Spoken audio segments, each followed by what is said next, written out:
बिस्मिल्लाहिर्रहमानिर्रहीम अस्सलाम वालेकुम। 8171 वैलिडेशन इस वीडियो में आपके साथ एक नया और फ्रेश लॉगिन शेयर किया जाएगा। तो मेरी आपसे गुजारिश है कि आप लोगों ने वीडियो शुरू से लेकर एंड तक देखनी है और अगर आप हमारे चैनल पे नए हैं तो हमारे चैनल को सब्सक्राइब कर दें, साथ में बेल आइकन को भी लाजमी प्रेस कर दें ताकि बर वक्त हमारी वीडियो यूट्यूब पे देखने को मिलती रहे। जैसा कि आपको मालूम है, हमने पहले एक वीडियो बनाई थी जिसमें आपको बताया गया था कि इस तरीके से पोर्टल लॉगिन करना है और वो वाला लॉगिन की जो लिमिट है वो जल्दी पूरी हो जाती है।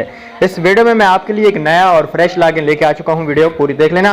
वीडियो का आगाज करते हैं। उससे पहले अगर आप हमारे चैनल पे नए हैं तो हमारे चैनल को सब्सक्राइब कर दें और साथ में बेल आइकन को भी लाजमी प्रेस कर देना। तो इसका जो यूज़र नेम है और जो पासवर्ड है उसका हमने डिस्क्रिप्शन में भी दे दी है और हमारे व्हाट्सएप चैनल को लाजमी फॉलो कर लें। हर रोज़ यही रिक्वेस्ट कर रहे हैं। चैनल को फॉलो करने से ये होगा कि जो भी न्यू प्रोग्राम आएगा, न्यू रजिस्ट्रेशन आएगी, जो न्यू यूज़र पासवर्ड आएगा वो उस ग्रुप में सबसे पहले शेयर करते हैं, उसके बाद वीडियो बनाते हैं। तो उम्मीद है वीडियो पसंद आई होगी। अल्लाह हाफ़िज़।